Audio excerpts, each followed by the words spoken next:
Good morning, good afternoon, good evening, ladies and gentlemen. Yes, we are back and we are live on today's Kev Baker Show, right here on Truth Frequency Radio, www.tfrlive.com. And I'm coming to you from under the Data Dome in Smart City, Glasgow. And we reach all the way around the world, from America to Australia and everywhere in between. Thanks to Chris and Cherie Geo, the brains and the beauty behind Truth Frequency Radio. Your protection from deception. And may I just say it was awesome to hear Chris and Cherie on with Clyde Lewis last night. If you missed that, you'll be able to catch that over on Beyond the Veil on YouTube. I highly recommend it. Great information. It was like truther nostalgia. It took me back to the day before when I even had my own show, listening to Chris and Cherie. Man, it was absolutely mind-blowing. So I highly recommend that, but not until you've heard today's special guest here. How about that? Is that a good deal? Because I am joined by our resident astrologist. It is Mary Dusina. And for people who don't know, Mary is a star shaman, a psychic, a tarot reader, an astrologer, and a mystic. She was born on Halloween and did the first psychic call-in show in Tampa in the 1980s. You can get a full reading, enlightenment sessions, and a whole lot more if you visit marydusina.com. She's here with me today. It's another full moon. We're going to get crazy with Scary Mary, and we're going to open up the phones very soon. So Mary, our last show of the year, my good friend, how are you doing? Good. Thank you so much, and blessed holy days to you, Kev, and your tribe, and to all the beautiful audience and listeners. And I will, because that's quite a triad, listen to Cherie and Chris and with Clyde Lewis, because that's quite a Mary, trinity of power there. It got into Terence McKenna, the consciousness, psychedelics. I'm not going to spoil it for you though. Highly recommend it. Very good. I admire the high lift of intelligence that all three of them have, individually, and now that they've come together, that's quite a pyramid of empowering insights that one can tune into. And I always say this about truth, Kev. When it comes to truth, take what you need and disregard the rest. Don't argue with it. Don't troll it. Just take what you need and disregard the rest. If it's not your channel, fly on by. Just fly on by. So ho, ho, ho. Happy holidays. Time as we approach solstice, Kev, to invite the light. To invite the light. Absolutely. We've got to invite the light. It's our time. So with this particular full moon that's happening right now, Mary, you were talking to me about before the show about how you feel this is a very important time in the cycle where we are right now, bringing the light in. Could you speak more to that to the audience, please? 'Cause I think that really resonates with the type of information that I've been putting out along with Stephen and Evan Strong, the upcoming ceremony, the meditation. I think it totally goes together. So I'll let you talk to the audience about that, Mary. Please make sure, because of all my clients tuning in too off of Facebook and Instagram, that you give the information about your solstice gathering. I'm going to attend that, an online thing, so I want to make sure that, make a little note, my dear Captain Kev, that gets announced to the audience, because we have a lot of people live, and then we have the replay that'll come up, before solstice, so it's important. So here's the thing.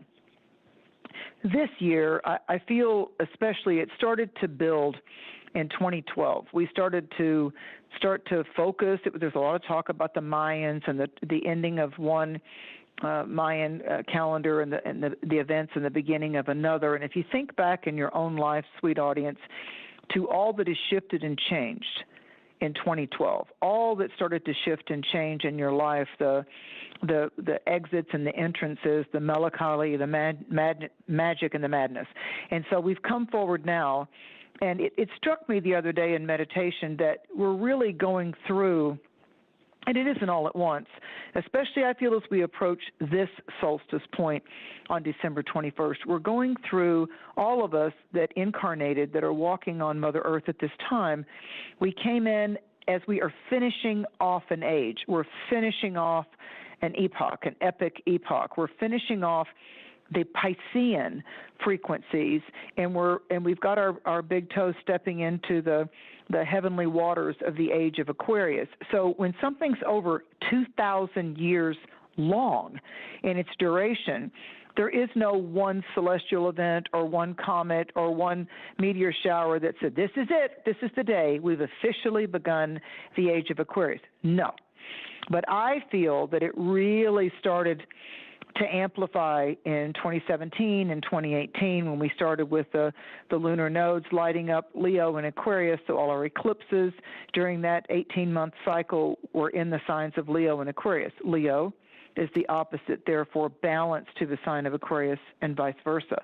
So Leo is the solar light. Leo is the great father-son, the patriarchal energies. It's very electrical.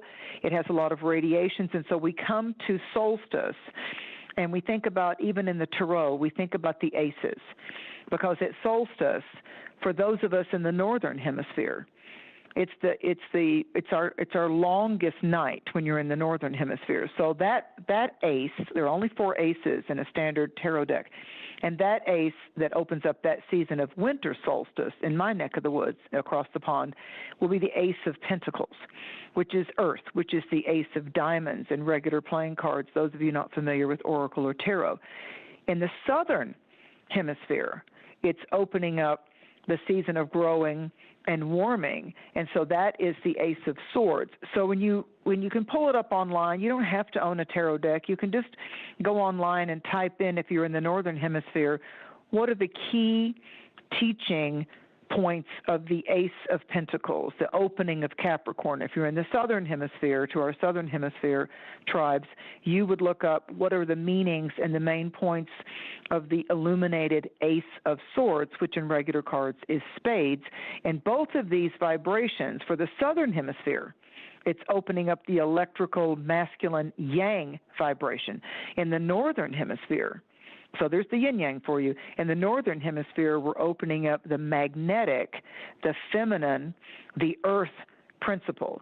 So for those of us living in the northern hemisphere, give back to your earth mother. You know, if you pick up a shell on the beach, those of you that live in tropical climates here in the northern hemisphere, then maybe put a little message inside a shell with an ink pen or a marker and put it back on the beach for someone to find a secret message, like a magic genie showed up and they thought the shell was pretty and they turned it over and there's a message. You know, the magic shell had a message. If you live in the mountains like I do, I go and I buy regularly black oil sunflower seeds because they don't freeze, and the squirrels and the birds and the deer can all partake of that. So I'm tithing back to my earth mother, to her creatures and the land that I'm walking. We're all earth citizens. We're all walking on this land. In the southern hemisphere, you'll be enjoying watching the blossoms turn into the fruits or growing from just the bud into the flower, whether it's going to become an almond or a cherry or a peach or an orange or a lemon. You're watching that this is a growing season for you. So whichever way we embrace the light, this is the time for us to, I think our mantra. Mantras are usually short, affirmative statements that help you center yourself when your mind is racing and it's going all over the place. It's like, I can't meditate, I can't shut my mind up, blah, blah, blah, I'm always multitasking. So to get out of that ADD, simply just sit in your favorite chair, walk out on your decks, go out under the stars, greet the morning, the dawning of the day, and just simply say, I invite the light.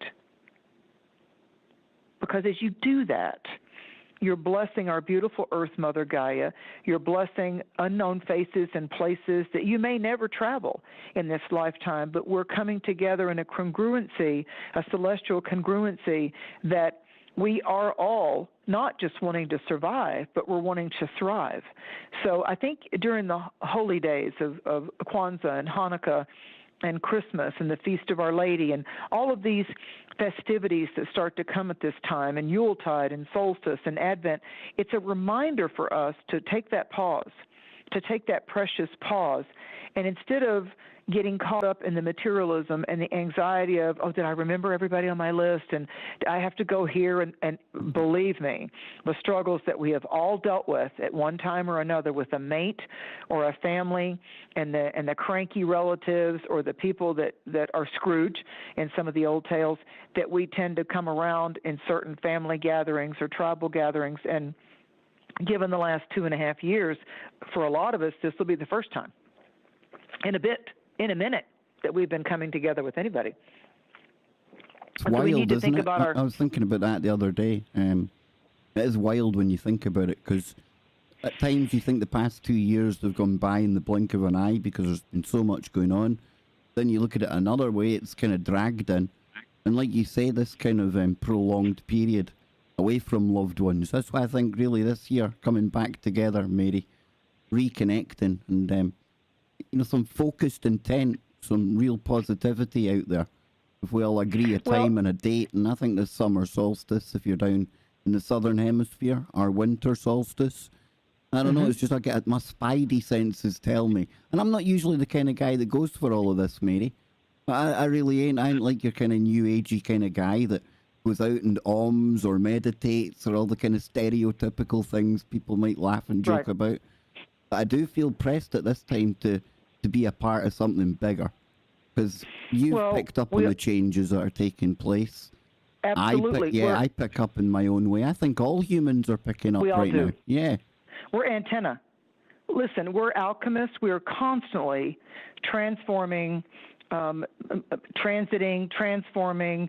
We're alchemizing our life. Whether we have a loss of a job or a breakup of an intimacy, or a child moves away from home and we've really gotten used to that child living with us and watch the stages of their growth, that we have a parent that no longer really can do well on their own and they move in, or we rearrange things like that. These are the ancestral and alchemical tribal commitments that we either have to embrace or sometimes push away.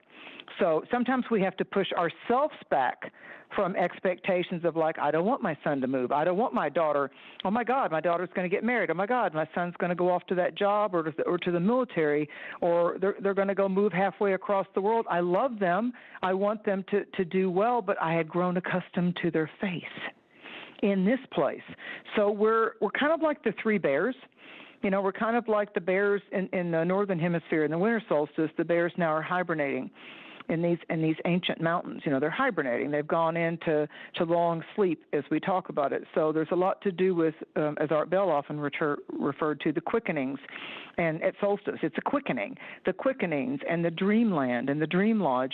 So we're thinking about, in one aspect, what dreams can I possibly energize or even have faith in as I enter a new year, the turning of the page and leaving 2021 and embracing 2022. And if you go back to 2020, it's almost like I was reflecting on the themes. It's like there was a bit of the lineup in Capricorn was the authoritarian and the dictatorial and the governmental pushbacks and lockdowns. But so for a lot of the Earth citizens, it was shock and awe because we're all going through it together. And then we came out with, what's normal anymore?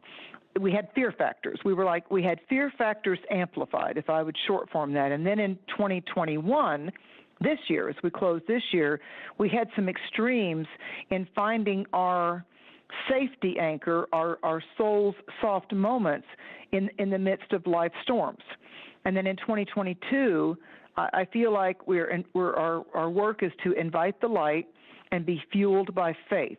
That's not saying that one person's spiritual beliefs or religiosity or rituals or customs or ceremonies are any more powerful than anybody else's. Again, I'll say, when it comes to truth and your soul knowing, like you were talking about, Kevin, our own spidey senses, take what you need and just disregard the rest. Don't spend time arguing with what you don't agree with or comply with.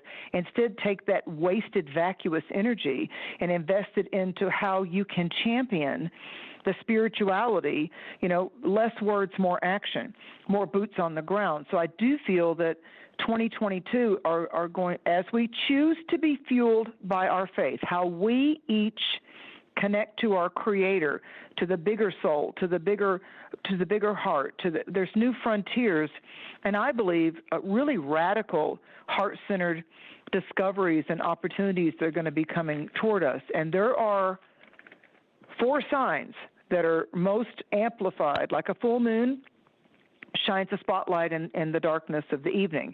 So there are 4 signs that are particularly intensified from tonight, going from this 3rd week in December, just before solstice, all the way into the next full moon when we gather on January the 17th. So like the indigenous cultures, a moon cycle is from moon to moon.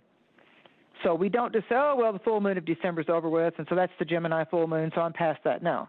No. It ignites the soul seeds of particular specific things that we could all take a little look out that window or take a view inward with the specific zodiacal spices and flavors. Astrology does not govern or predict your future. It's a roadmap. It's a galactic GPS type of a thing. It's a galactic soul compass, a soul positioning. So it can afford you the opportunity to say, this is what's now amplified out there in the celestial realm and constellations. It's your choice. God gave you that. It's your choice if you kind of want to look at if these things are getting lit up in your world, or these trials, tests. Sometimes we go through testing cycles, or graduations. Sometimes we graduate from a testing cycle. It's like that lesson and that soul challenge is over with. But for a Gemini, which is where the full moon is tonight at 26, 27 degrees, building toward the 19th. For if you're born as a Gemini, or the front door of your natal chart, your rising sign ascendant is Gemini, this is the absolute strongest moon of mood, feelings, dreams, insights, really rich with the knowings and the spidey senses if you're a Gemini. The balance sign to Gemini is Sagittarius. So that's the opposite, and yet they balance each other. So the sun right now is in the fire masculine element, yang element of Sagittarius. So where Sagittarius is the Sagittarius is the one that wants to explore and take the adventure. You know, it's kind of like the pirate, where the sun in Sagittarius is lighting up. It's the sign of wisdom and seeking, and Gemini is the sign of navigation. So if the Sagittarius, half man, half horse, shooting in the constellation, shooting the arrow, saying, where is my purpose in life? Where is my truth? So the Sagittarius constellation has got a bow and arrow, and shooting that arrow and letting it loose in the indigo, inky constellation of the sky, and where the arrow lands. So the Gemini is pushing him to take that vision quest. Where the arrow lands is his next, if you will, life's mission or teaching or vision quest. So Gemini and Sagittarius right now, Gemini's thoughts, it's our mind, it's our beliefs. So a lot of people since 2020 are beginning to either get stronger with their beliefs that help them through the storms of life, rather than just being a bit complacent about what they feel fuels and restores their soul. You know, he leadeth me beside the still waters. He restoreth my soul. So we need to look at soul restorations right now. We've had a lot of external world, material world, scary clowns. You know, it's Mary, like, just to add to what you're saying there, reflecting on the past couple of years for me, because I'm not the same person I was before all this madness kicked off. And I'm quite shocked, really, because as somebody who, for the years building up to that, was on a daily basis consuming all the 5 sense reality news, decoding it, looking for conspiracies here, there, everywhere, I've actually found that when I look back, I've pulled back from the physical type of things, the day-to-day kind of things coming at us, and looked more at the, I suppose you'd call it the spiritual, the metaphysical.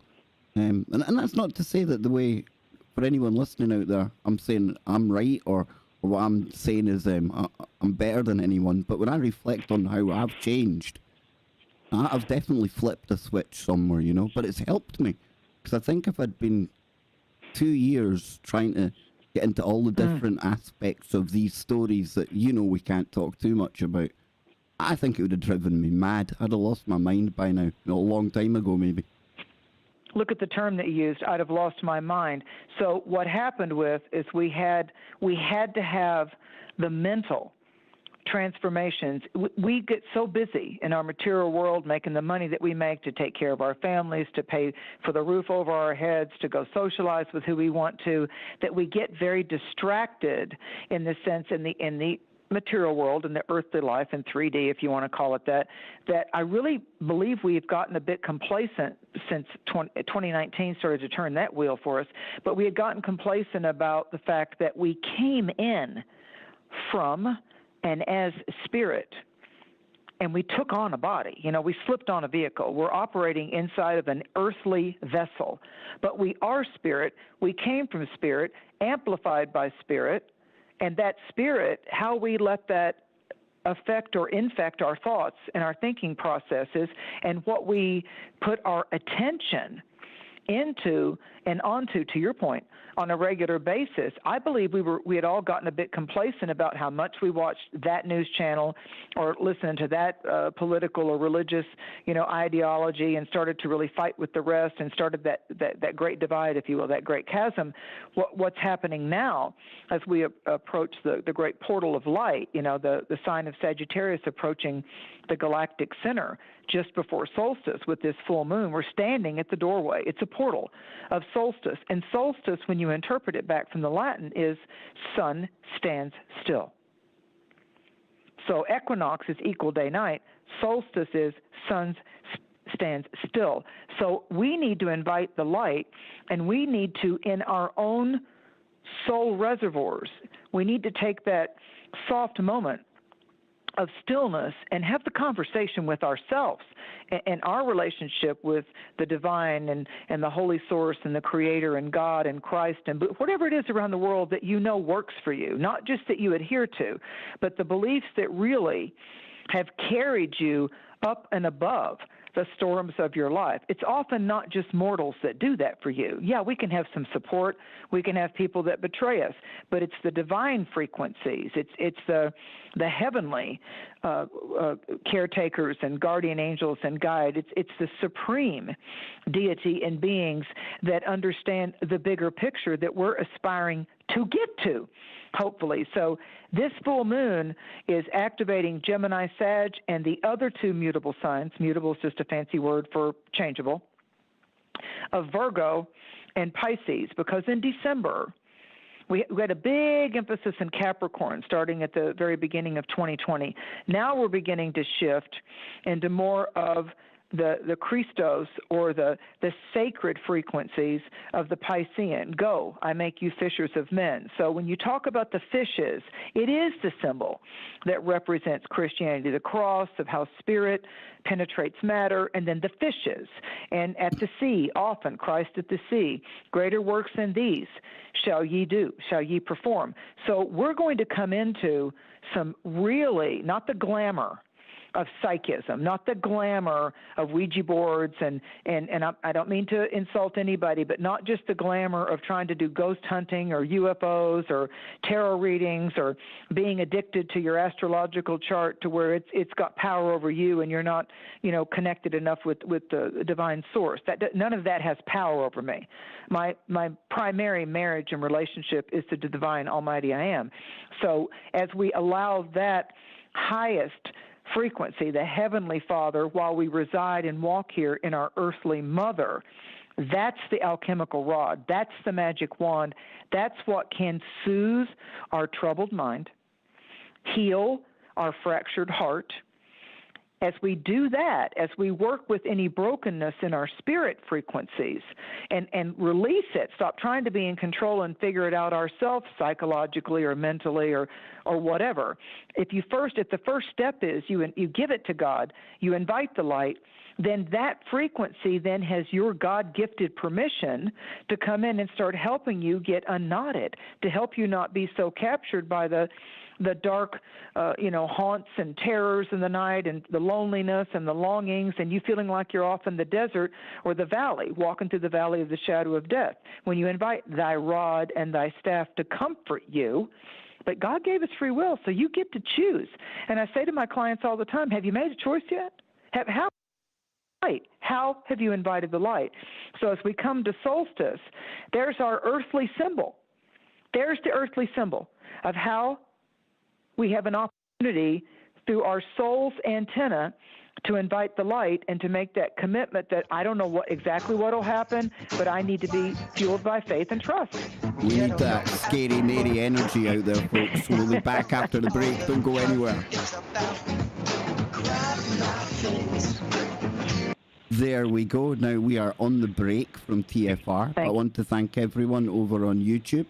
And if I just pull this up quickly here, I'll mention it again later on in the show. But here is the link that people need. This is one of the channels that will be simulcasting the summer solstice if you're in the southern hemisphere, winter solstice if you're in the northern hemisphere, sacred rocks and artifacts ceremony. Now that's going to be at 7:30 a.m. Los Angeles West Coast time on December the 21st, which is 10:30 a.m. West Coast, East Coast time, sorry. And then you come over to the UK, it's 3:30 p.m. in the afternoon. And then when you go all the way down under, I believe it's 2:30 a.m. for our viewers in Australia. I know usually it's us people up here in the northern and the western part of the world that have to wait for, we have to wake up at horrendous times to watch things down under. Mary, we really do. But now it's flicked, the switch is flicked. So, yes, 7:30, so yeah, 7:30 a.m. in the morning, West Coast, 10:30 East Coast. That's 3:30 in the afternoon in the UK. And then, like I said, 2:30, I believe, down in Australia. So, yes, thank you for giving me the time to do that, Mary. Now I'm just going to nip away, get a quick drink of coffee, while we get ready for the next part, and I will put on one of your favourite tunes. How's that sound? Sound good? Thank you, sir. And the general. Oh, we'll get the general. I've got the general here. Where is he? Good. Our battle was in defense of the hallowed tenets of liberty, fraternity, equality before the law. The liberty of a citizen cannot be so easily taken away and trifled with. If you are doing your duty to stand up for the truth, you cannot be muzzled, you cannot be threatened, you cannot be intimidated. A whole slew of cases cannot be put against you. We will fight and we will die if we have to. The truth will prevail.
Welcome back, ladies and gents. Yes, we are live with today's guest, Mary Dusina. She is here. She is ready to go. And as I like to call her, Scary Mary is in the house. And I mean that in the best of ways. You know, this has been one of the highlights of 2021 for me. Forming and forging a really nice on-air and off-air relationship with Mary. And it's certainly been one of the KBS highlights for sure. So I thank you for that, Mary. Well, thank you for you and Truth Frequency Radio Live. It's real. There's a lot of great shows on the network. There really is. And I want to quickly add, to put a nice bow on your solstice information. In the celestial realms, when we open up winter solstice in the northern hemisphere, on the medicine wheel, that's the direction of the north. It's Capricorn, and it's honoring the elders, our ancestors, our tribal cultures and beliefs, and again examining, are we respecting them, and are we, with, as we often say, boots on the ground like the general, are we letting truth prevail? Are we showing up and taking action for that? In the southern hemisphere, it opens up the south direction on the sacred medicine wheel and the turning of the great wheel. And this is the beauty and the innocence and therefore the power of the inner child. And so it has to do with getting back as summer opens, and at summer solstice, it opens up the sign of Moonchild, Cancer. And so this is the turning of the wheel to say, and how are you experiencing joy? Have you been away from experiencing laughter and humor and joy and the mood of the moment? So in the southern hemisphere, it's about being jovial and enjoying, helping the corners of the mouth turn up, get the grin back, And in the northern hemisphere, for us, it's a reminder of, is it the ghost of Christmas past that's going to need to show up to you and show you where you're being a Scrooge with your emotions, with your generosity, with your words of encouragement? Anybody can criticize. Anybody can cast aspersions and sarcasm and tear somebody down with verbiage. And this full moon in Gemini, it's the power of the words. The tongue can often be more hurtful than a sword, as it says. The tongue can be mightier than the sword. And so Gemini, this full moon that we're now seeing wax above our heads, is about choose your words with deliberation and wisdom. Don't just accuse someone. Don't cast those aspersions. Don't blame or shame with your words. It's an energy that can be uplifting.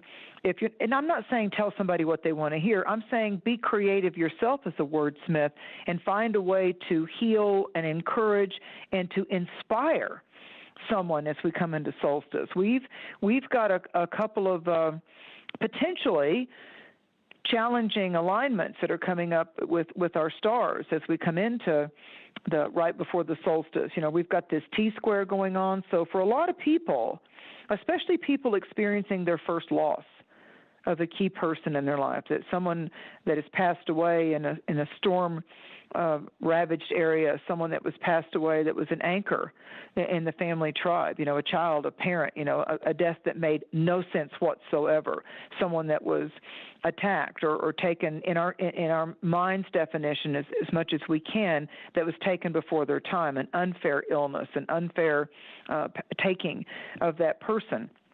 They say there are two deaths.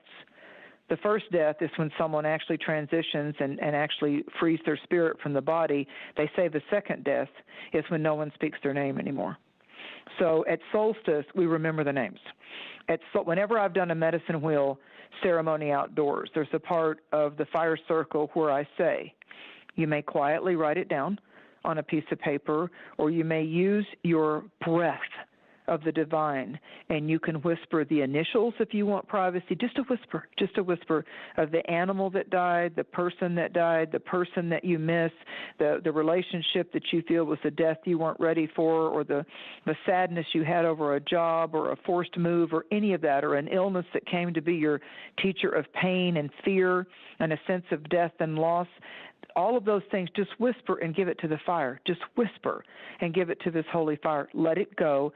Even the fire, Kev, is a symbol of inviting the warmth of the light. So a lot of people have a bit of a melancholy. They're not wanting to go out and toast their champagne glasses. They don't feel like going to a gathering. There's a lot of there's a reason why that story of Scrooge and the three ghosts coming to visit him, the ghost of Christmas past, the ghost of Christmas present, and the ghost of Christmas future, that says, you can change all this. It's your choice. Choice equals consequences. So we're kind of like at that path, and I want to say it's an opportunity with Jupiter the most benevolent planet in the celestial mechanics of things, Jupiter, a.k.a. Zeus, is going to go back into Pisces on the 28th, 29th, depending on where you live, of December in this world, and Jupiter expands. So Pisces is the 12th sign, and Pisces has to do with compassion, the supernatural realms of divine grace. So it's healing. It's the Christ-like healing that can take place, and in the twinkling of an eye, there's the restoration. So we have these proverbial forks in the road, but it's paths maybe not yet considered or discovered, and instead of looking in a materialistic sense of maybe you got a gift you didn't want or you couldn't use, or which may not have been the gift that you wanted to give or get, or that you have the money to even do that, there's still a bit of this supernatural cheer that's going to come into the air on Monday over the 20th and 21st. We're going to start to feel the zest of Mercury-ruled Gemini that's going to invigorate us. The planet of change, Uranus, is going to be invigorated as we come into the beginning of the week just before solstice. Now on Tuesday, when we get to the actual 21st in the morning, the moon is going to move. Interesting for the southern hemisphere, folks, Kevin. The moon is going to move into the sign of Cancer, of which it rules, moonchild Cancer.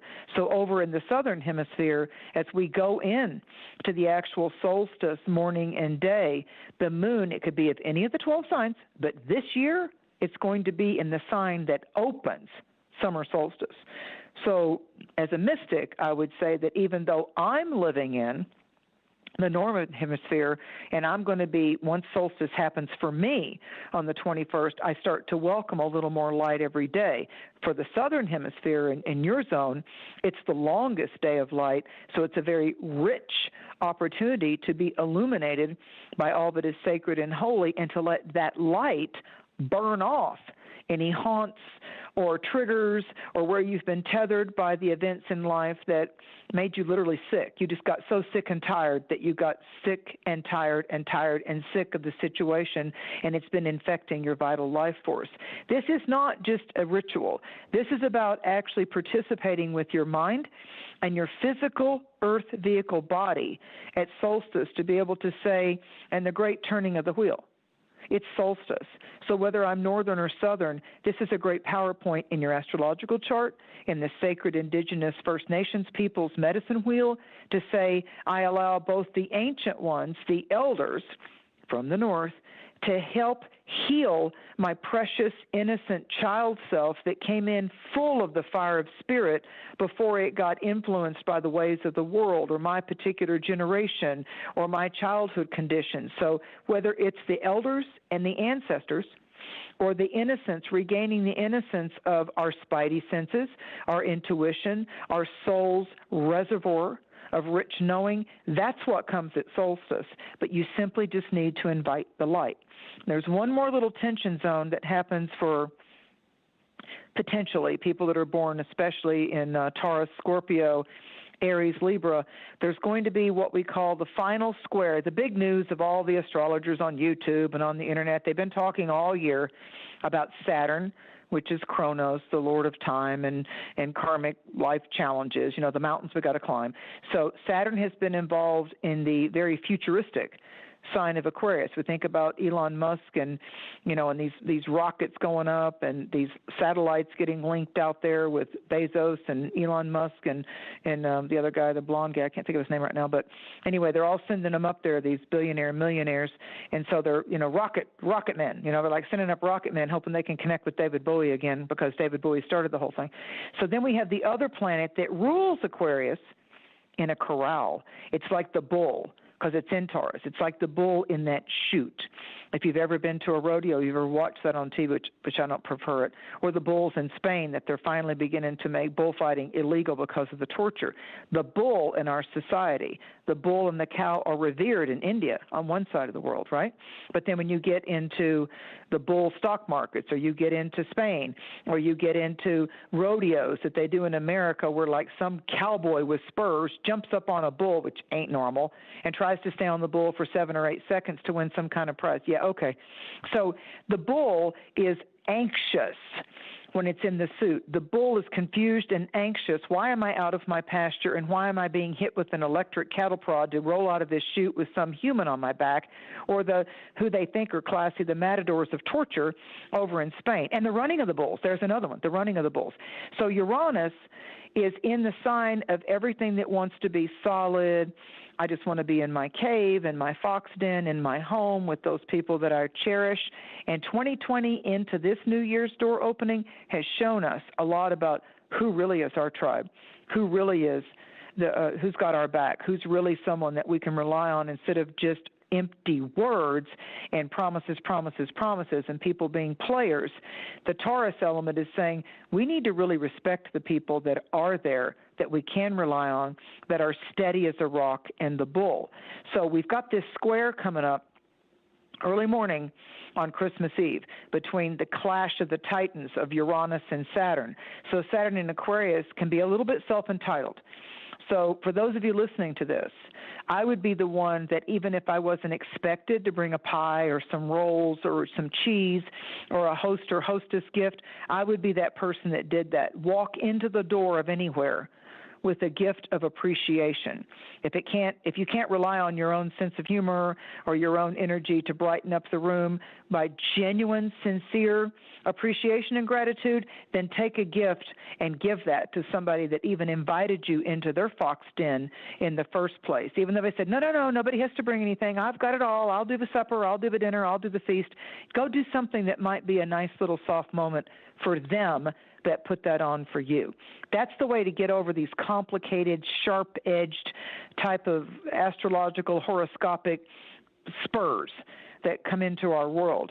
So when we get to Christmas Day and the day after Christmas Day, for those that celebrate it, there's an upbeat vibe that starts to crank because Mercury will be getting along with Neptune and will be out of just the extra dose of defensiveness and emotional opposition that can go on when we're running late or the car won't start or there's that unexpected expense when you thought you had it all written down and figured out.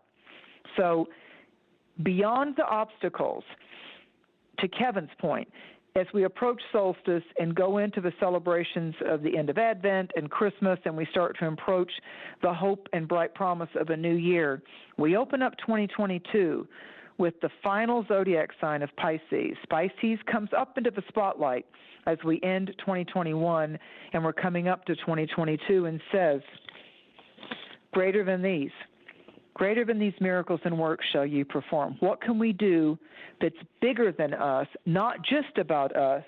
How can we lend the helping hand? How can we help restore? How can we start setting boundaries of people that have been vampires in our life or people that have not been fair with us or people that have been verbally caustic or abusive? If it's you, cut it out. If you've been tolerating it, put a stop to it. Simply don't respond. You know, like the Italians do. You talking to me? I'm sure you weren't talking to me. I like it. I like that attitude. I do like that attitude. Let me in. We've got to do it. We've got to do it. So we're going to be in a mood for play as we finish off the holiday festivities and we think about this year as we go into 2022, it's all about you. We're not just opening up a new chapter in 2022. We're opening up a new book. We are, as you said, Kev, forever changed by what we went through in this generation, like our elders went through this war, Korean or World War I or World War II. You mentioned elders again there, and that's what I'd written down because you mentioned them earlier. And that's what, for me, again, makes this whole 21st, 22nd of December ceremony that little bit more special because whether it's the Aboriginal people, whether it's the Hopi, whether it's all of these other groups around the world, they're all saying now is this time for this ceremony. And you're probably one of the most tuned people to the natural forces of the earth, Mary, that I know. Now, the Strongs, they've got all these magical stones. Some of them are healing stones. Some of them are actually used for warfare. Have you ever encountered any of these stones on your travels at all? Yes.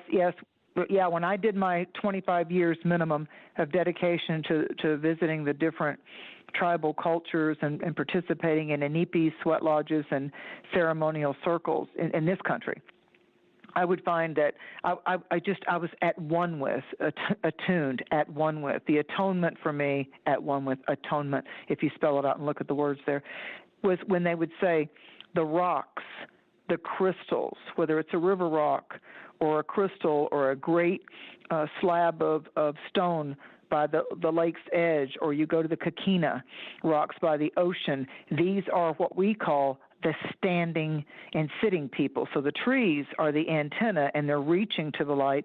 The stone people are the record keepers, and they are the ones that stay stealth in position to record and anchor the vibrations. Like a lot of people will build a stone or a granite counter or a stone or concrete foundation. So they're mixing up minerals to be able to have that steady rock of foundation, rock of ages. So the stone people anchor us and remind us that we have a legacy behind us.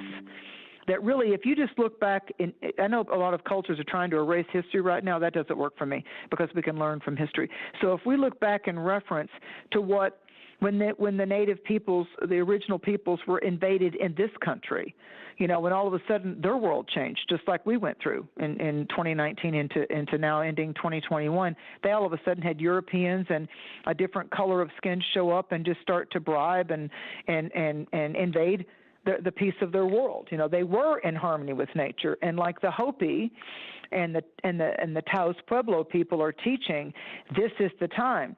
The Anasazi, they're teaching, this is the time that the star codes, Age of Aquarius, this is the time that our starry ancestors are involved as well. There will certainly be an uptick and increase in UAPs or UFOs or whatever you want to call them. There's going to be not just advanced military, reverse engineering and all that craft that we figured out in some kind of tandem deal with off-planet. But we're really going to be, I'm telling you, 2022 is a year I don't think unlike any year that we've been into as far as the fascination and phenomena of the spirit world. And I'm telling you all to stay away from spiritual warfare, to Kevin's point in the first hour. Whatever you're putting your eyes into and your ears onto, this is what's beginning to determine the frequencies and the energies that will either assist you or haunt you. We've got to move away from negativity. We've got to make that creator-gifted choice in our ceremonies and our rituals and our prayers and our solemn moments of inviting the light into our life. We must start to, my word in my culture is we need to start to rebuke the darkness. No, you're spot on. You're totally spot on, because just listening to you, it's all about frequency and vibration. We've said that all along here on the network, on the show. And right now, it's so obvious that they're wanting people in a specific lower vibration, when really this is a time when we need to lift ours, because there's bigger changes going on here that they know fine well are going on, and they're trying to make sure they can control through it so that they've still got control on the other side. So you have to be very careful where you're putting your energy. Discernment is your number one skill set, I think, for your life, but especially if I had to pick one word that would be your soul savior or your life preserver as you go into 2022, not because I see bad things, but because I see lures and I see temptations and I see, it's interesting. It's like the demonic Mary, forces. Something else as well, we need to stop being so aware of our differences. It's our differences that make us uniquely brilliant, and it all works fine. We need to stop dividing ourselves so easily, because this is another game that they play, and it's been kind of disappointing to see how easily they've played a lot of people. But right now, it doesn't matter what side of an argument people are on, we are all in this together. I know it sounds like a talking point from the World Economic Forum, but we bloody well are. And we have to ignore these differences that are causing a bit of friction right now, because it's all about coming together, in my opinion. All about that. Well, a lot of you're right. To your point, a lot of astrologers keep talking about the planet Uranus of revolt and change and revolution, and the sign of finances and earthly material world things of Taurus. I'm looking at it from a whole different perspective. I know that I manifest protection and peace in the frequencies that are orbiting all around me if I take responsibility for what currency of my frequencies and energy and what I'm investing in, where my eyes go, where my ears are, and how my actions are as I go forth from my abode in a day. How do I treat people? How do I set boundaries saying, you're not going to treat me that way? I don't do that. I don't give that. I'm not taking that. So here's the consequences. You don't get me. I'm out. It's like on that Shark Tank show, when they say, it's a no for me, I'm out. And there's a reason why the great spiritual teachers give us choice, because the demonic forces, they don't care how many demonic people they get in the war of darkness and evil and violence and horrible, icky things. They keep wanting that sweet sugar snack of a soul. They want the innocent soul.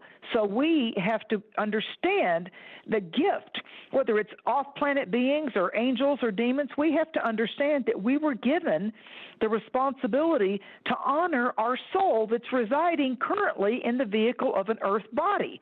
You're not taking anything of this earth as far as the material realm with you. They're coming for the man corn, as Jimmy Jeans would say. Man corn, they're after, Mary. Oh, Lordy. So I feel like it's true. But we have to, it isn't a small thing.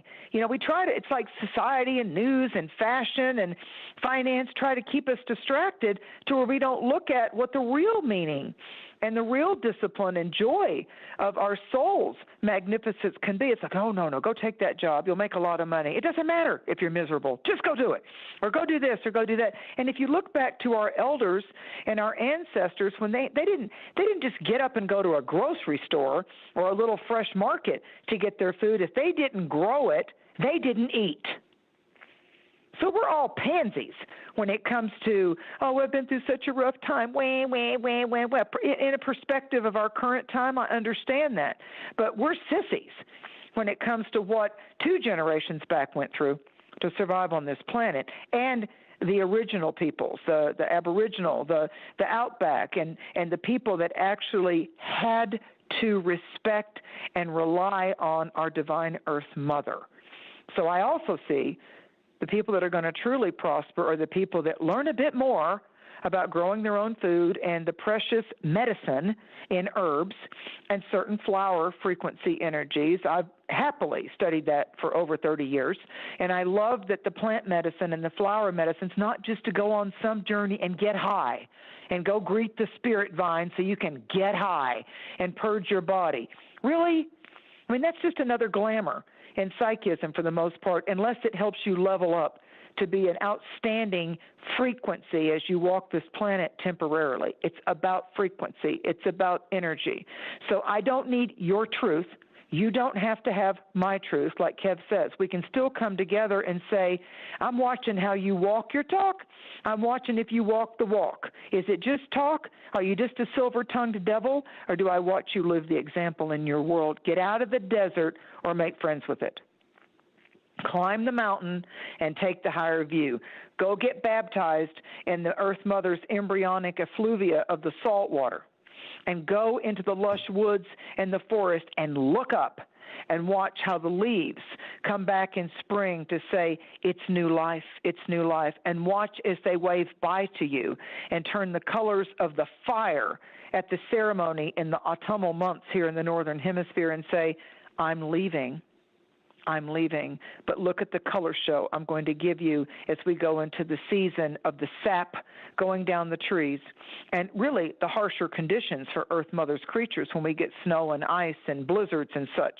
So it's a time for us to think about what's around us, and each one of us, we can bloom where we're planted if we start to give back to our Earth Mother rather than bitching about whether climate change is real or not. Like in our area, Tennessee is known as a volunteer state. You wouldn't believe all the stuff I do because I know this state. We're like sending all kinds of stuff to those horrible tornadoes that leveled Kentucky and parts of different states that were around Kentucky and West Tennessee and up in those areas up there in Virginia. We're like all kinds of stuff's coming from big box stores and all that. We're actually sending the trucks in there. We're sending it in there because those people, you're thinking about your little Christmas or your little Hanukkah. Think about people that lost over 100 died in those storms that came like a wicked wind in the night, and their whole world changed in 2021 when they were just busy wrapping presents just the day before, finishing up Advent or Hanukkah or looking forward to Christmas, and their homes are gone. They can't find their animals or their children. May they be blessed. May they be restored, Holy Spirit. So we need to look, just because it's not happening right at your front door, it's time for us to be thinking bigger than just what we want. Wah, wah, wah. Why did that happen to me? Why can't I have more?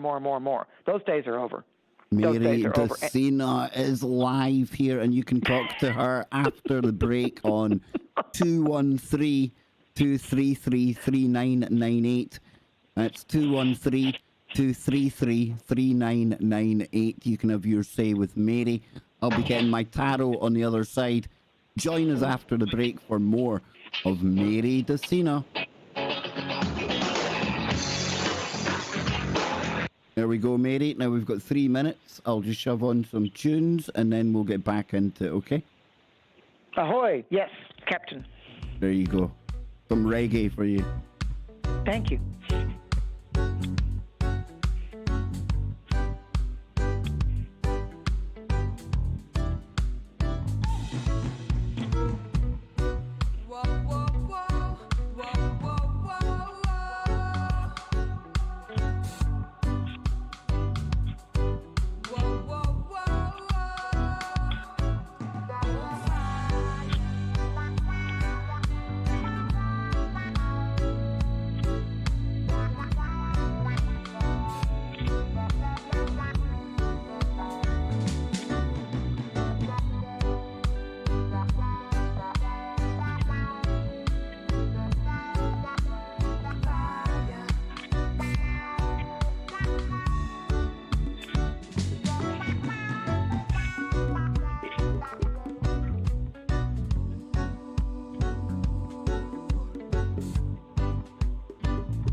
Welcome back for our number 2 on today's Kev Baker Show, coming to you on your number 1 network. Yes, Truth Frequency Radio, TFRlive.com. Now, as we often do with today's special guest, Mary Dusina, you can visit our website at marydusina.com. We open up the phone lines because I have found it is one of the craziest times to get people to phone into the show. I've opened the phone lines on a number of occasions, and we get dribs and drabs and quality calls, all of them. But the quantity of calls that we get when Mary is on the show, it's unbelievable. So the number you need to speak to Mary is 213-233-3998. That's 213-233-3998. So Mary, before we open up these phones, you have got my tarot ready, haven't you? I do. And I'm going to do your tarot, and then I want to do a little grounding affirmation and prayer before we open up the phone line, so we shield it with the pristine light of all that is of hallowed ground. So couple of cards I'm going to talk about. For the solstice, the card for all of you, no matter where you live in this world, in the tarot, the 21st card, because solstice this year pretty much will start to ignite. For some people on the eve of the 20th, but 21st, as we all come together, not divided, as we all come together by the 21st, is the world card. And so this is where we're allowing the crown of victory to be invited. Invite the light. So we move from victim toward victory. And that's the way we open up 2022, by making that cognizant choice. For you, Kev, I got the number 5 card in what we call the major. They call them, when they sell decks now, they call it the minor and the major trumps. That word got shortened from triumph. And when I teach tarot, it's the minor and the major triumph cards of life and this vision quest, this soul journey as we walk this Mother Earth. So the number 5 in the major, which the major trumps or the major triumphs are bigger episodes of vast insights through the happenings, the doors closing and new doors opening type of a thing. It's all intense. So this would tell me that over the last 5 to 6 months that you've been looking at the chaos, from whether it's within yourself, what causes you to have chaos psychologically, mentally, emotionally, and or the pesterings of the external chaotic crisis type of mode scenarios that you've looked at going, oh, God, who wants to live that way? I'm going to make a different choice. So the Hierophant is everything to do with both traditional, because sometimes that's an anchor, both traditional and non-traditional spiritual faiths. And I will say it again.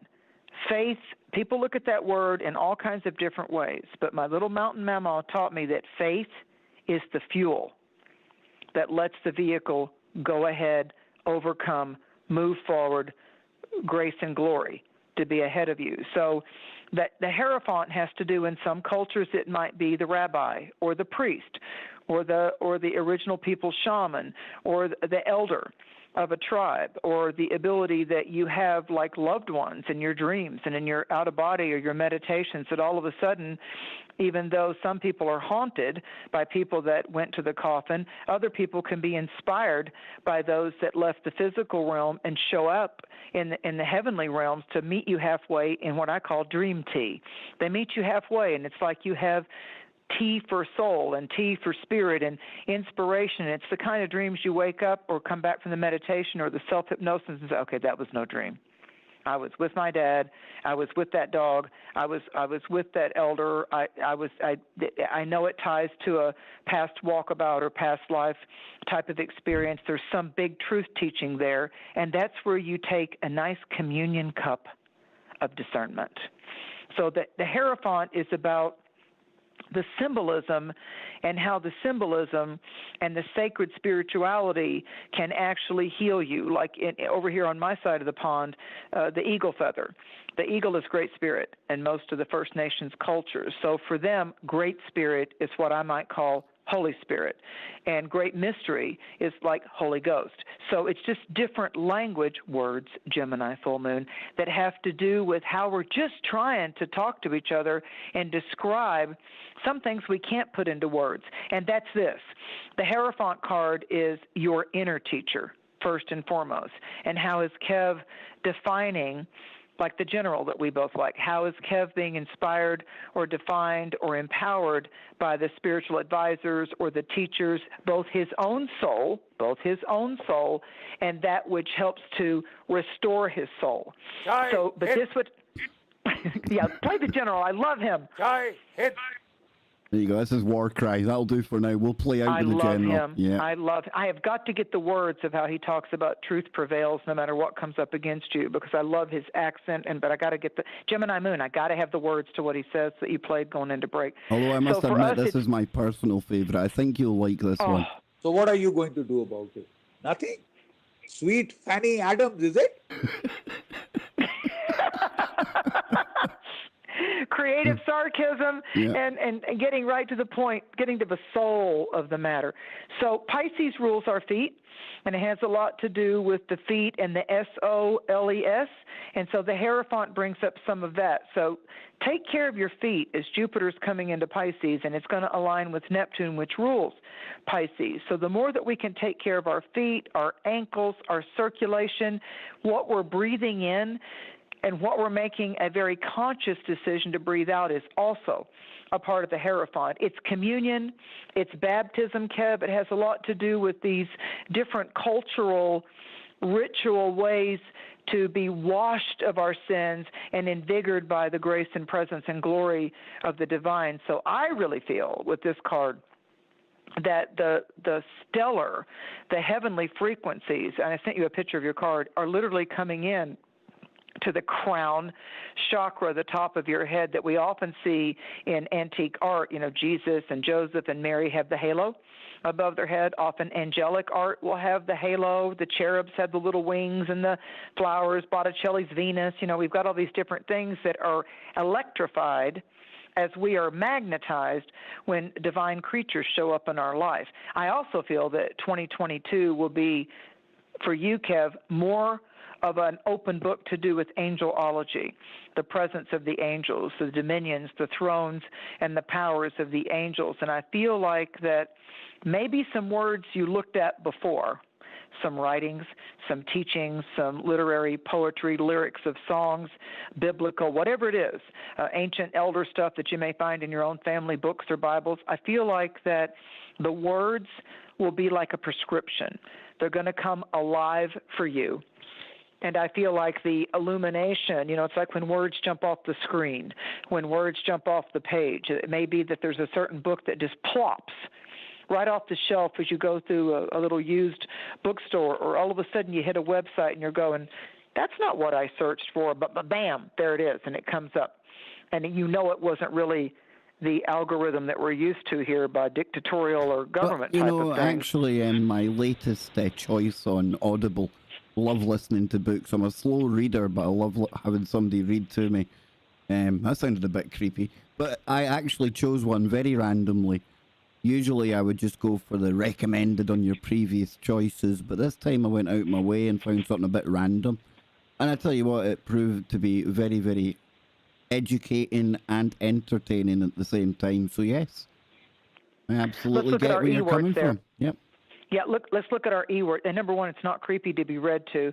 Look at all the fairy tales and the fables and the little children that will say, Mom, Dad, would you come read a story to me? No, it's ingrained in our childhood. It's a soft moment when we're going to bed and we're sometimes wondering if there's a alien or a monster in the closet or creepy things under our bed, because kids have such vibrant, vivid imaginations. When we have that pet sitter, that sibling, that, you know, babysitter, that parent that will read a story to you until you fall asleep, that's like a verbal kiss.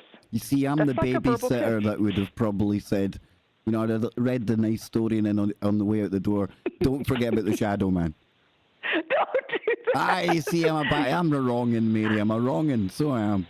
No, that was the only creepy part of having a story read to you. That was the only creepy part. So you have to break up with that at Solstice. You have to break up with that little. I do. No. I do. So listen, anyway, we've got callers on the line, Mary. Okay. We have got So anyway, callers now. just to wrap up, the 5 is the 5th direction is how spirit penetrates you, Kevin. So open up the chakras and invite the light. I like the number 5. Yep. I know it sounds weird, but we've got numbers we like and more than others. But 5 is one of them. Yep. 7 as well. I always had something about 7. But listen, we have got callers on the line, but not as many as usual. So I'm going to remind people before we go to our first caller, all you got to do is dial 213-233-3998.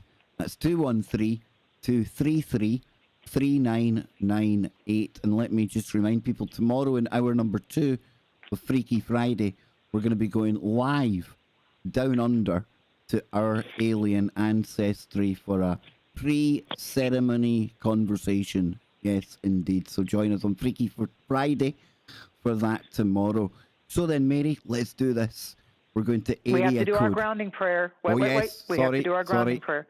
That's okay. So listen, callers, those of you that are shy about calling in, Kevin and I always say the same thing, as well as Joe Roop when I'm doing Lighting the Void. You don't have to say your real name. You don't have to say that, because we're picking up on frequencies and energies. You can just simply allow me to pick a card for you and see what it is that the divine forces want you to hear specifically, as well as anybody listening to this.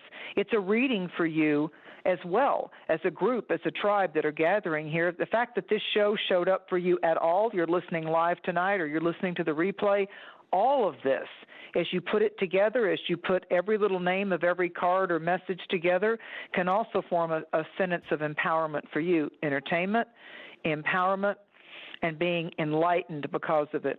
Holy Spirit, Great Spirit, Almighty I Am, all that is, beloved frequencies of hallowed light and resplendent love, may any ear, may any eye, may any presence that is tuning in to these energies and frequencies be immediately freed from any uninvited or negative influences. We rebuke this and let this go by all that is of the holy hands of light, grace, and glory. And may any presence, any energy that is tuning in, calling, listening, writing, playing in the replay, and enjoying the benefits of the medicine of that, may you be restored, may you be empowered, may you feel the love that arrived with you for this earth walk. And so it is, and so it is, so be it. Aho, amen. Yep, and that is the phone lines that are starting to fill up now. I knew it would occur. Thank you for that, Mary. And let's go to our first caller, and it's area code 805. Welcome to KBS. You're on with Kev and Mary. Hello. I just wanted to say thank you both, and I love the show, and thank you for taking my call. Wow. How nice. Listen, thank you for calling in, sir. Thank you. Now, Mary, have you got a message you could give to this gentleman here? Indeed. The first imagery that I see clairvoyantly is I'm seeing the golden legal scales, like the scales of justice. And I'm feeling, and of course that goes with the constellation Libra, the zodiac sign of Libra ruled by Venus. So some very significant things are going to be coming to light to do with your private life, your personal life. It could be that instead of just a Band-Aid that happened on a fractured relationship or an issue that both parties didn't quite get an understanding of how it went wonky or sideways, I feel like there's some kind of cleanup that's going to be happening and some type of discovery that actually cleanses, repairs, and upgrades all of the energy so that it's a win-win for everybody, whether that relationship actually continues or not. I know that's a mouthful, but what Spirit's showing me is that something is balancing out to where your fears or the resentments or the angers about the incident or what created a fault line or a fracture becomes less important than really the dialogue or the insight that got started by actually saying, I can't believe you said that to me. I can't believe you did that to me. I can't believe I did that to myself in this relationship. It's all about what shock value, if there's a shock, if there's a surprise, if there's an unfairness, what can we learn from it rather than just shaming, blaming, and condemning? And this card can be like a really nice commitment. It can be for those people that like the ritual of marriage. It can be that. It can be an understanding and a coming together in some type of intimate relating or partnership like you've never known before. I'm telling you, 2022, whether we're already investing in a relationship or it's going to be the turning of the wheel and a change in that, I see wonder and awe, signs and wonders and awe, and like upgrade on everything if we simply choose the higher light, if we simply choose the forces of light. So if there's been a concern about a legal matter, how something's going to settle out, how something's going to go, whether it's a divorce or buying land or selling a house or upgrading or signing contracts with someone to build you a place, anything to do with the legal contractual agreement, I feel is going to end up needing to be looked at a little closely, make sure all parties understand the dynamics and the details, because there's something as you go into the first part of February of 2022 that I feel like is the best possible outcome of anything that was once tornadic in a psychological or emotional sense that may have kind of had you tethered for quite a while. Awesome as always. Thank you again. I appreciate it. Well, thank you sir. for calling Happy in. holidays. Yeah, thank you. Always good to get a first call in there, and then it seems to keep on gathering pace from there.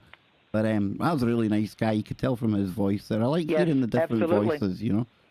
Me too. Well, there's an energy. That's our spidey senses. There's an energy of how people show up and how they present their energy. I think you can. You can tell a lot about a person probably from their voice, you know.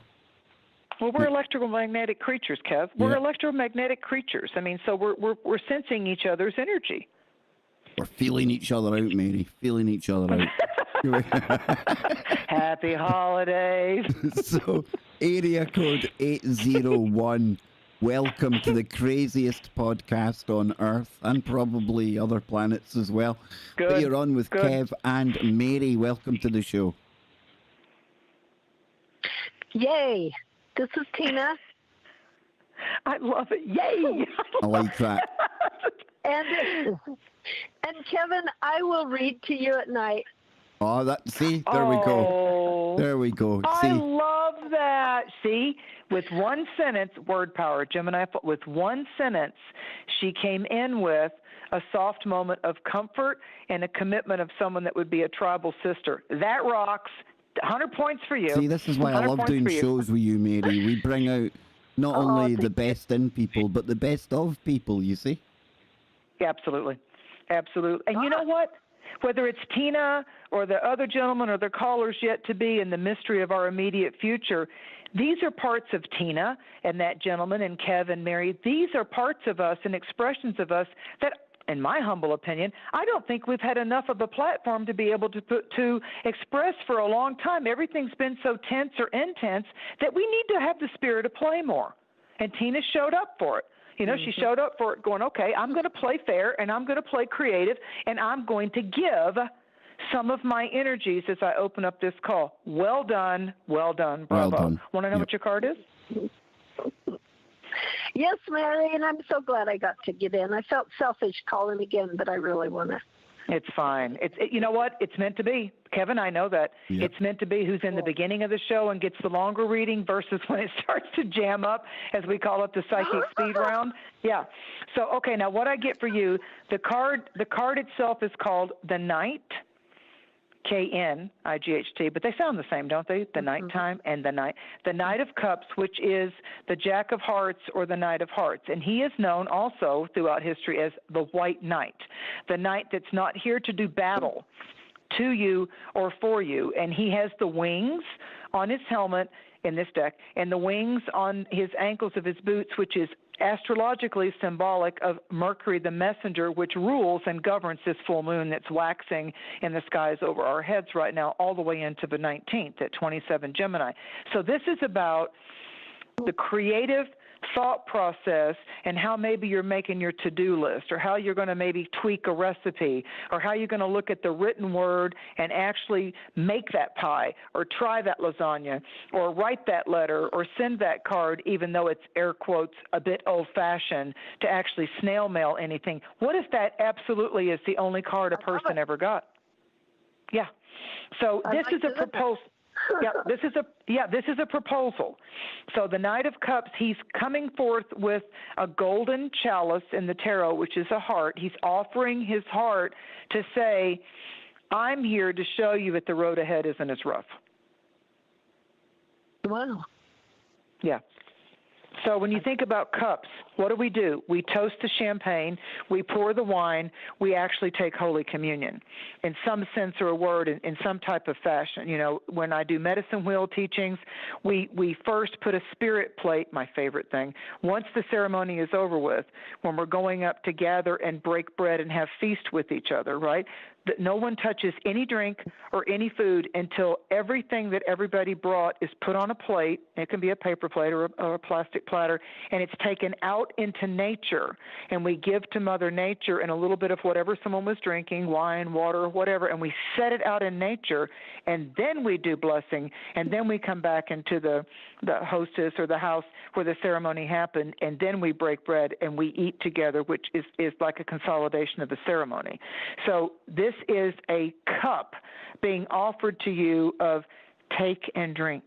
And your meditation and your contemplation is, if someone would say to you, what do you want to drink in this ending of this year and the beginning of 2022? What would you like to be in the cup if it were words that you would happily drink in and say, yes, I will toast the champagne. I will toast to my new year, and this is what I would like to see in my cup, and I know my cup is full. And then in your meditation or your prayer, pour some water, pour some wine, whatever you want to, and then drink it after you say those things or write those things. Oh, man. Wow, I like that. Awesome. Yep. Awesome. That's beautiful. Thank you for being an and awesome I like your prayer, caller. too, I wanted to tell you. Thank you, Tina. Ritual and ceremony is going to come back in style from our elders and our ancient cultures. It's going to come back in style to ground us with all of the technical craziness that's gone on. Too much techno, and now we need more of the soul's echo. So the echoes and the epic is going to come in. Thank you, Tina. Yes, I love that. Thank you so much, and Merry Christmas to both of you. We'll take it.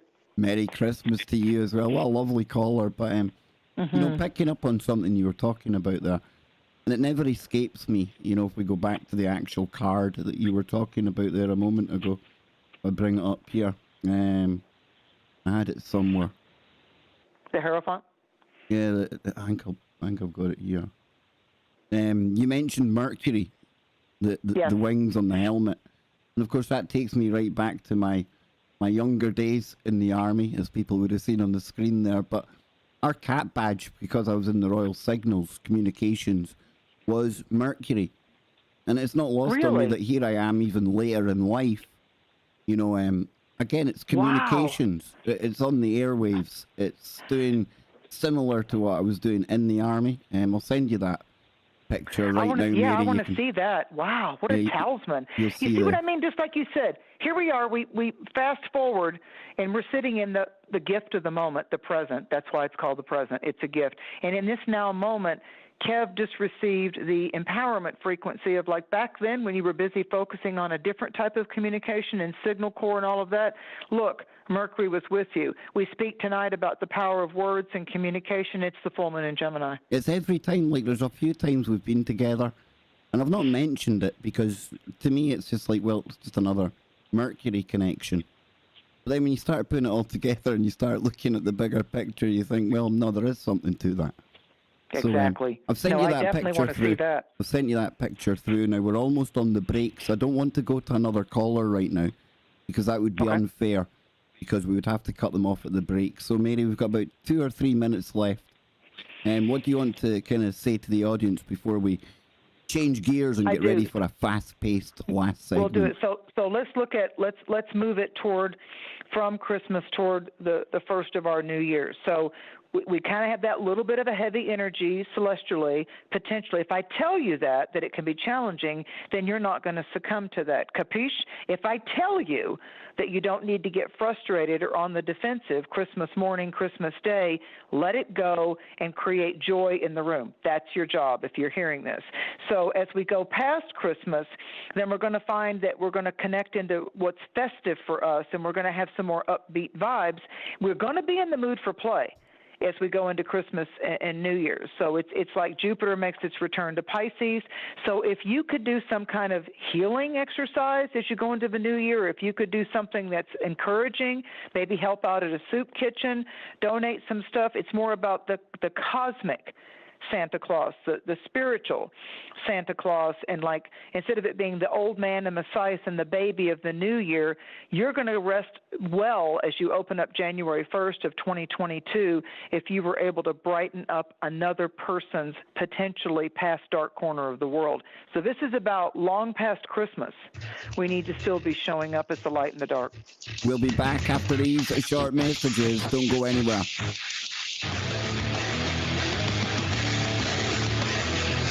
There we go. I'm going to shove on some music, Mary, and we'll be back in 3 minutes.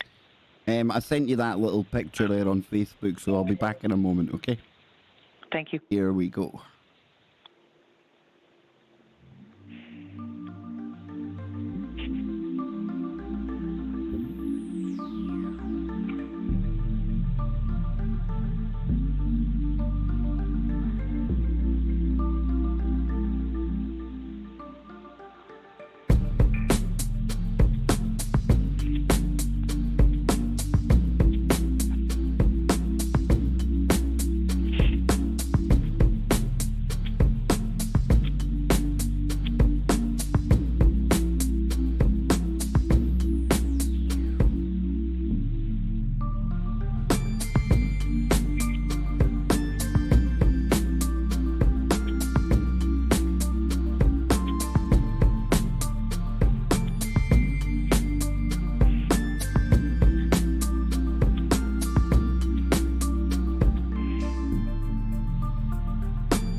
213-233-3998. That is the number you need if you want to speak to Mary Dusina on today's Kev Baker Show. We've got one segment left.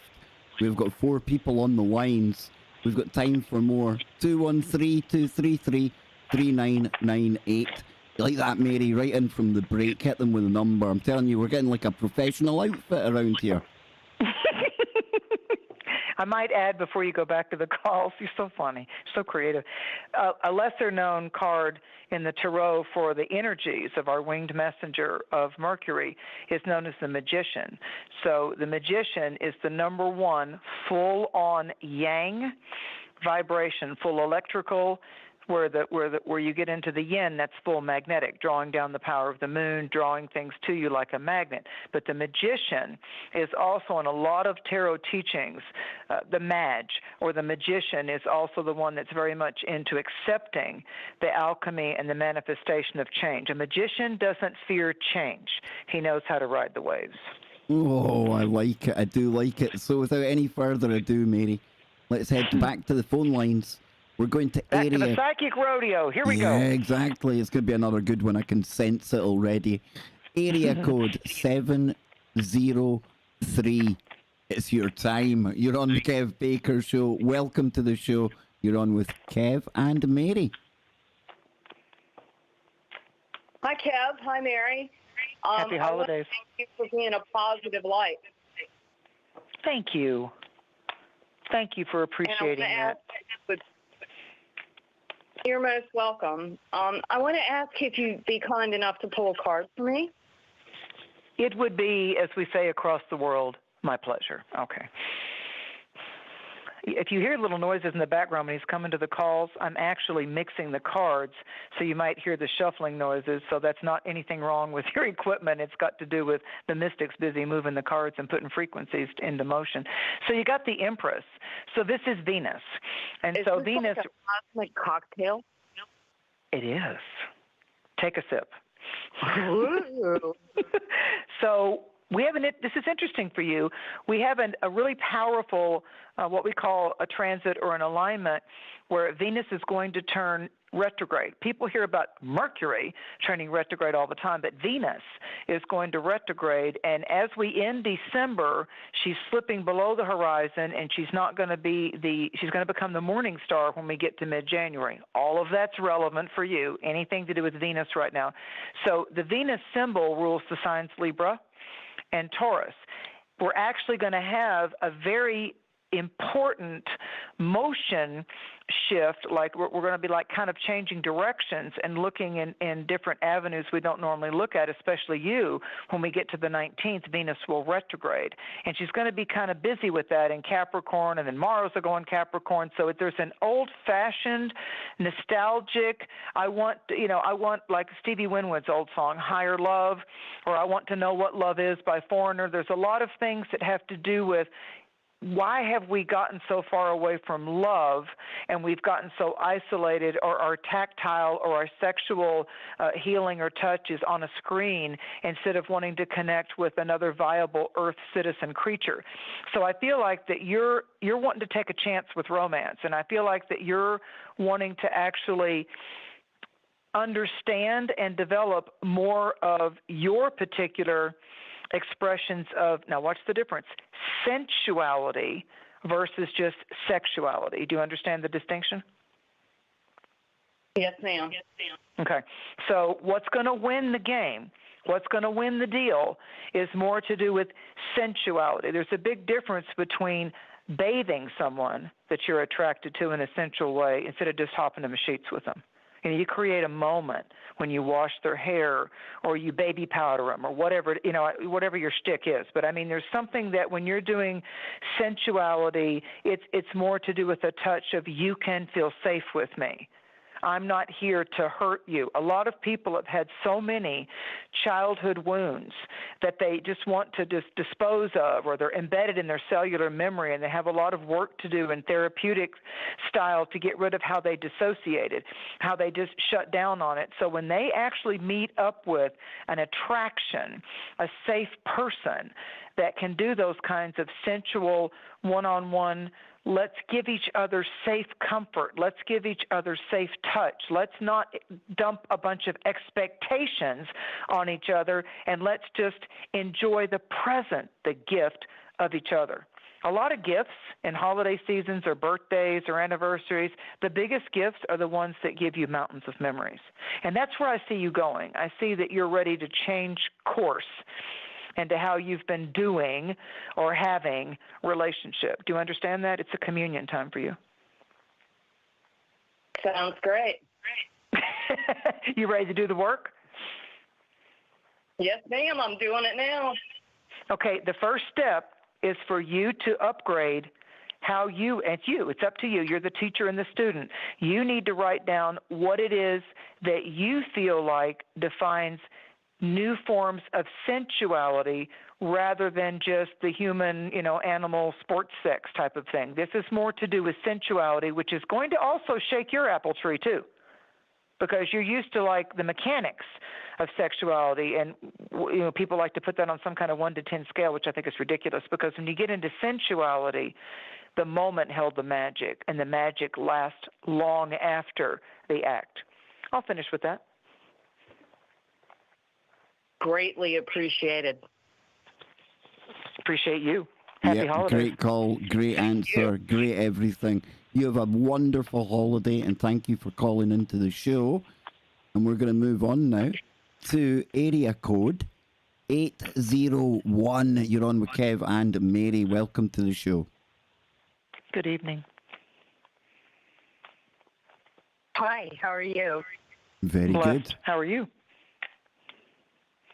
Very blessed. I just want to tell you I've lit every candle in every window, and I'm sending the light your way. Oh, What wow. Nice. Mary. Oh, how nice. How giving. Okay, Kev, the beginning of the show. Yeah. Invite the light. This caller right here, I want you to know I lit every candle in every window. What's a window? It gives you a view, in or out. I lit every candle in the window for you all. See? So she's bringing the gift of light. Yep. Period. Thank you. Thank you. I receive it, and may I mirror that happily and in only hallowed ways back to you, dear caller. Oh, bless you. Listen, it's my honor. It's my honor to show up, and if I can be any kind of divining rod for what's alchemical light, I'm in 100%. Would you like me to pick a card for you? I would love that. Thank you. Okay, what you got is the Six of Swords. Now, when you think about the Lady of the Lake, and you think about King Arthur's love for Guinevere, and you think about, the magic of the apples, and mysticism and faith and fable and fairy tales, how the apples show up a lot. The apple shows up in the Bible, and the apple shows up in Snow White, and the apples show up in a bunch of the Fox and the Grapes, and there's all kinds of apples that show up as well. In the Wizard of Oz, the trees start throwing the apples at them when they go into the haunted forest. So this is a 6, and a 6 in the science of numbers. When we come out of the multiplicited changes of the number 5, in 6 we actually commit to look back on what was crisis or chaos or challenging of like, wow, that's crazy. How is this going to end? Because I have no, as we say in the mountains, I have no idea. Instead of idea, in the mountains they go, I have no idea. I have no. You have to like speak mountain talk, because people from up north will go, okay, Mary, what the hell did they just say to me? And I'm like, they have no idea. And they'll look. Then the country people, I told you I had no idea. So anyway, so the ID, which is what it sounds like, or the idea is born, and it's in the river Styx, where you pay the ferryman. The woman and the child have paid the ferryman his alms, and he's taking them in the wooden boat to a new life in a new shoreline on a new horizon, and all of the stress, frustration, and fear factors are now behind them. So you're going on a soft journey away from the crisis factors and the chaos factors. But I'm going to say this, that there was a Vietnamese Buddhist priest that my friends that lived they still do, on Indian Rocks Beach and on the west coast of Florida. Her husband's an engineer, like my dad, and he was like, I want you to go with me to this meditation. His wife was like, please go, so you can answer some of his questions. He's driving me crazy, and I've got things to do. She's a Virgo. I got things to do. I don't want to go to the meditation. So in the meditation, there was this woman that started channeling, and this will be very apparent for your call. She starts channeling, and she's kind of doing like a romp the Seth thing, and I'm just sitting there thinking, I thought it was a meditation. The name of the thing was Meditation to Open Up Your Third Eye. So she was being a bit of an energy hog, an intention hog, and she's like doing all this kind of stuff. And I know it's Buddhist, so I have to allow the what is in the moment, you know. And so my friend's looking at me like, holy crap, Mary's going to get mad. Oh, yeah. So all of a sudden, she starts pointing while she's in this air quotes trance, okay? She starts pointing, and she starts to point her finger at me to give me one of her, like, out-of-body, eyes rolled back in her head prognostications. And I said, and you'll halt it right there because I accept nothing from you pointing to me in this moment. I rebuke this. You could hear a pin drop. And all of a sudden, she comes out of her trance. And so afterwards, the Buddhist priest, here's the meat and potatoes. The Buddhist priest comes up to me with his cute Vietnamese face with those eyes that grin, and he looked at me and he said, and may I ask, Miss Mary, what did you see?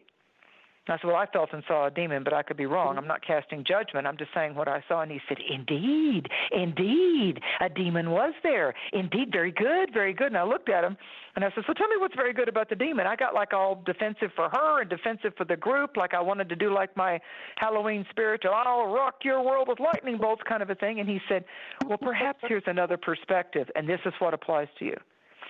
I myself found it exciting. And trust me, I did not get this. My intelligence did not go there. He blessed me forever with this. I found a different perspective that it might be exciting that of all the places the demon could go while it was residing in her, of all the places that it could not let her go, the demon came today to the meditation circle of opening up the third eye. So I thanked the demon for attending the meditation and wished it well and wished it light and knew that it had now entered the portals of light. And I'm like, bam, thank you, because I didn't get that. Yeah, I didn't get that. So whatever has been trying to poke the tiger in the cage, so let's call it pain, let's call it illness, let's call it loneliness, let's call it longing, let's call it I feel abandoned and rejected, whatever. We're going to break up with the divorce, that drama. And we're going to say, you know what, pain, not that I want you as my primary professor anymore, yeah? Do you understand my drift there, Pain? But I want to thank you for getting my full attention and teaching me, but I'd like to move on to the next level of my soul's graduation. There's something about that that's going to apply to you. Yes. Oh, yes, Mary. Thank you so much. Bless your heart. Bless you, and I appreciate you. And you thought you packed a punch. Thank you. She's our scary Mary. I know you know. Thank you. God bless you. Thank you, and may your journey upward be filled with everything that's in harmony and love and laughter. You see, that's another amazing call. Thank you for phoning into the show. And yes, she brought the light, Mary, just like we were talking about. Pretty cool. So listen, we're going to go to a good friend of both of us now. It's our good friend, Nacy. Yay! Yes, he's calling us all the way from Minnesota. How you doing, brother? Welcome to the show. Hello and hi. I am brother and sister from a different mister, but the same Mother Earth. If you have Mary Dusina pull you a card, life just might not be so hard. Oh, that is so wonderful. I asked about you. We were on the phone. I asked about Scotty, and I asked about you, and I asked about Luna, and I'm just like, because I have such a resonance with you. Thank you for that, man. I felt the electricity of that go. Oh yeah. That was called a soul applause. You know, black women in the church, they don't clap. They put their hands up to the sky, and that's when they go glory and the glory and the glory, and they're like the hands, the chakras and the palms of the hands are like creating that whole golden halo rainbow kind of thing. And they say you got that mojo. You got that mojo. Wow, I felt that. Thank you. And it's good to hear from you. And I want to manifest, it's up to the spirits of love and light how it happens, but I would like to attend a medicine ritual, not a sweat lodge, but a nice outdoor ceremony, Kev, with you and your tribe and Nacy, involved in leading it. And I just want to sit in the back around that wheel going, aho, thank you. I invite it in. That'd be pretty I'd cool. love to have that. Yeah. Yeah. Let's manifest that the fates of finance and convenience all get together, and we're able to do that, because Naysay would rock the house. Big time. Big time. Thank you so much. Okay, so let me see what the beautiful starry deck wants to say for our beloved brother, our star brother, Naysay. Okay, so we have a new journey for you. You have the 0 card, which is the never-ending circle of life. You have the traveler. It's called the Fool, because it's that point in our life where we're neither positive nor negative. The Fool is also an alchemist, like the magician. The Fool has embraced his courage, looked up to the heavens with his loyal, on most tarot decks, with his loyal dog at the edge of the precipice, at the precipice of the cliff, and said, I trust, I allow, it's all by divine design, it's all the divine's direction, and I'm ready now for my next hallowed assignment. So this is, as you go into 2022, you're already up on the high mountain. You're already up there with that panoramic view of why people like to hike the different mountains and go in the woods and such. You're already up there, and although there are snowy mountains to the backside left of the aspirant, the disciple here, the precipice that he is on, the sun has melted, and there's no danger of slipping on the ice or losing any of his earthly type of footing. And the dog is rearing up. Now, the dog's really close to the edge of this cliff, the precipice of the cliff, and the white dog is like up to where, like, one wrong move, buddy, and you're going over the edge, you know. So the dog is so enraptured and so in soul loyalty and communion with its companion, its master, if you will, that as the humanoid looks up to the stars and up to the heavens for the divine map, the dog is looking up to the human saying, you know what, I'm going, I don't care where you go, I'm just happy to go with you. So there's something about this communion and the circle and of the circle on the Fool card, the circle of the sun, the circle of the moon, the round, soft places of life, you know, the oranges and the grapefruits and all the circular sacred geometry that's coming towards you, in a lot of cases, the chakras. There's something about your voice. There's something about what you have to say and the way that you say it that's going to be expanding in 2022. So it could be more in-person presentations, it could be your own show, it could be an expansion of your teachings that you're actually speaking into the microphone and it's dictating for you. I think there used to be computer programs you could buy for that, I forget. But there's something about how you speak and the way that you say it that's going to be the magic wand, so to speak. Your word is your wand, so to speak, but it's a magic wand as you end this year and go into 2022. So it's more than just words. It's how you're choosing it to be a prescription of the soul and a formula for wholeness and wellness. The holistic concept is going to be very powerful for you. And I will add on a PS that some of the skills and some of the tools and some of the methodology that you worked with about 12 years ago, they're going to be a part of this. They're coming home. They're coming back. Well, that's rather interesting that you did bring that up, because Captain Kev there knows about what's going on behind the scenes, and some of the Discord group does also.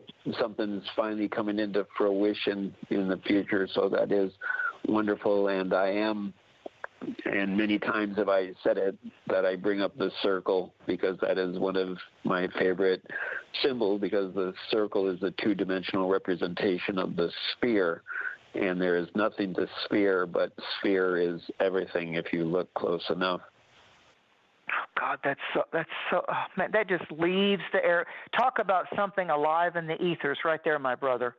The way that wording was a dance right there. That was the arrow out of a Sagittarian bow that just took off. And everybody might, as Kev says, got a different interpretation of that, but we're not divided. We just came into oneness with everybody's interpretation of how you just let that arrow of truth go. Bullseye. He is a linguistic Olympus. Wow. Yes, he is. He's very, very good, as our Naysay brother. We'll be back tomorrow for Freaky Friday. You looking forward to that one? We've got one more caller on the line, but you're looking forward to Freaky tomorrow, Kev? Oh, absolutely. It's one of the precipice of the highlight of my week. Awesome, brother. I'll be listening. Awesome. I'll be joining my brothers. Thank you for phoning in today, Naysay. All right. Apegish, Minobimada Ziwe, Rian, Ganikana, Toodles. Toodles, brother.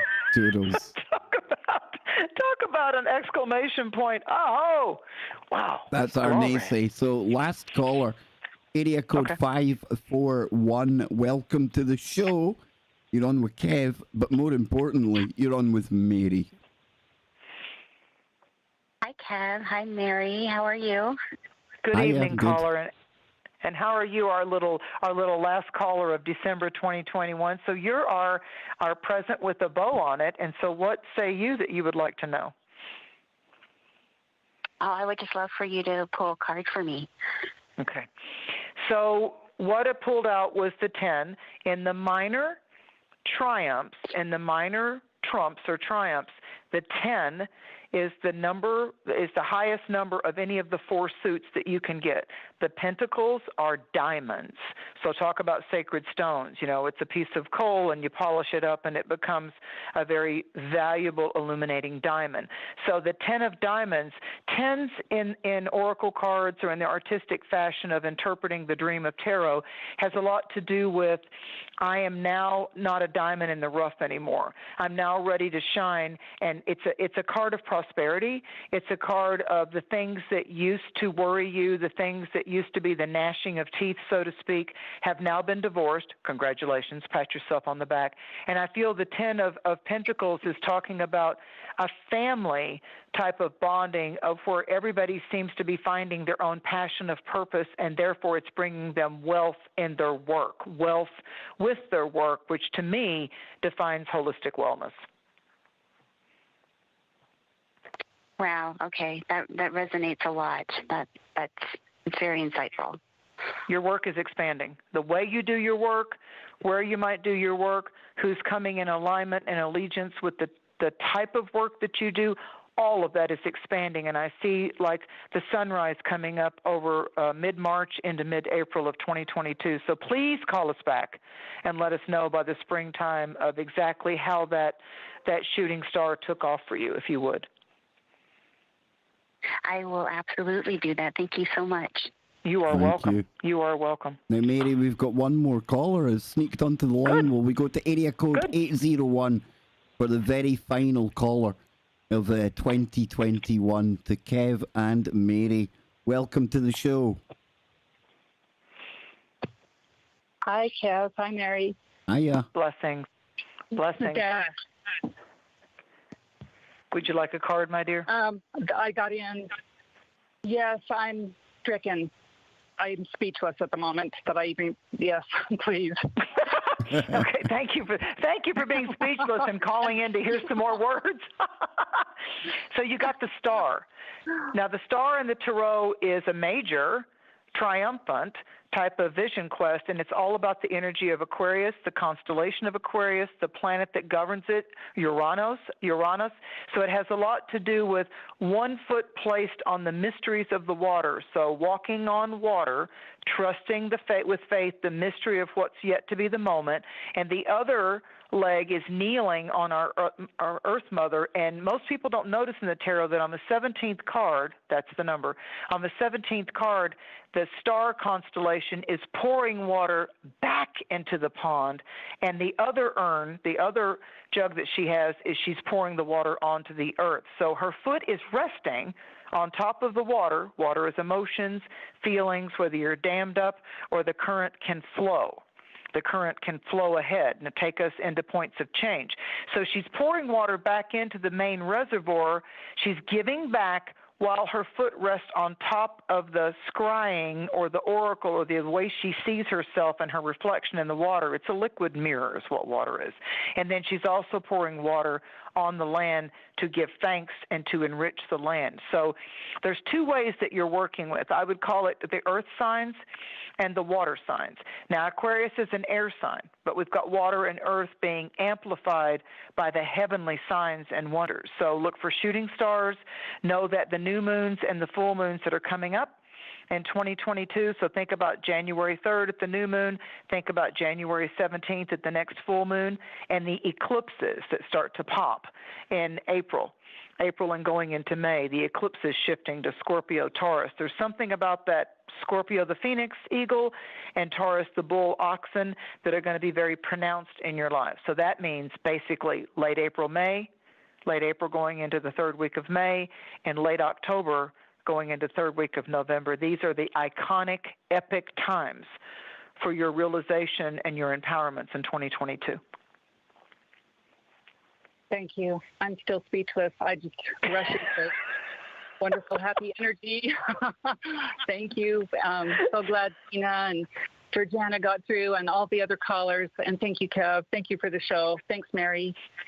Bless you, bless you, bless you. I can't think of a better way to have our final call of 2021. What a wonderful, wonderful call.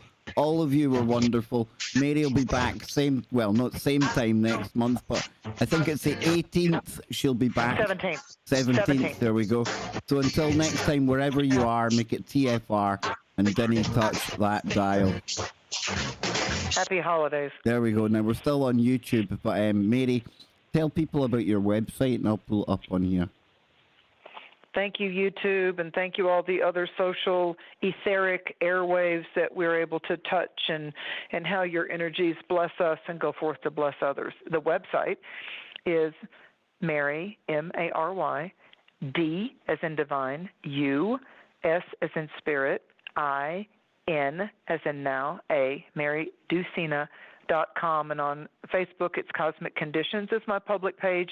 If you guys want to go over there, I post metaphysical and mystical and holistic and all kinds of little tidbits to help uplift our day or our night, however it may be. So we need to divorce the darkness and we need to invite the light. Now that tarot card, the last one there, I went and Googled it and I brought one up. And like you say, number 17, and it's got the waters, 1 foot in the water. Yes. But there's interesting in the sky, it's got like one major colored star, like orangey, and then there's 1, 2, 3, 4, 5, 6, 7 other stars. Now, the reason that caught my attention is because it takes me back again to what's going to be coming up with the guys down under, and the 7 sisters of the Pleiades. Pleiades. Yeah. Yep. So when you look at the star card in traditional tarot, when you look at it in traditional tarot, the main 8th star you would think about being the highest chakra, or how we're literally plugged into both in magnetic and electrical ways. Yeah, I kind of looked at it as if that was like our proper local sun, and then these other ones around it, the different color, but very, I don't know, there's something about that Pleiadian stuff. The other 7 tie in with the main 7 planets and the 7 main chakras, although we know there's many and everything's ever evolving. But I also look at the star with the Aquarius thing when you study the legend of the constellation of Aquarius. Don't just Google the card. Google the meanings and the myths of the constellation Aquarius. Mary, this has been... The 8th... On you go. Go ahead. On you go. No, the 8th star is also known as the Merkaba, or the Merkaba, Merkaba, and this is our living star spirit body of light. So look up the Merkaba in Greek and in Egyptian, and also look up what are the legends and myths of the constellation of Aquarius. It's fascinating. What a wonderful time to be alive. I'm telling you, I can't think of a better time to be flying along through space, clinging to this crazy rock. I would rather be nowhere else right now. There's your rocks again. Yep. Me and my rocks. Earth is, what is it they call it, the third rock from the sun? So back to your solstice ceremony. A sacred rock that we currently walk about on. And just before we go, let me remind people that will be on the 21st of December. On the West Coast, it'll be 7:30 a.m. in the morning. And then that's 10:30 a.m. in New York, East Coast. Over in the UK, it is 3:30 p.m. in the afternoon. Europe, add an hour or two, and then we go all the way down under, and I believe it's 2:30 a.m., if I am correct, all the way down under. Let me just check that. Yes, 2:30 a.m. in Sydney and Melbourne, and that's 1 a.m. Uluru time. So, yeah, we're really looking forward to that. That's going to be absolutely awesome. Me too. Mary's going to be back next month. We'll get our first show of 2022 out the way, I bet you this year's going to be even crazier, Mary. I feel like it's going to be more of a supernatural ability to tune in and not get so caught up for so long in the storms. You know, it's going to be like, wow, I found my holy way. Absolutely. So listen, I'm going to play a couple of seconds of music. I'm going to take us out of here. I'll have a quick word with you before we finish up, Mary. I want to thank everyone for tuning in today. I tell you, the vibe that you people create out there in the chat room, it's every bit as good as the show itself. And I tell you, when we all come together, nobody can take away these little moments that we create together, folks. It might not seem like much, but we're changing our little worlds, right? Right?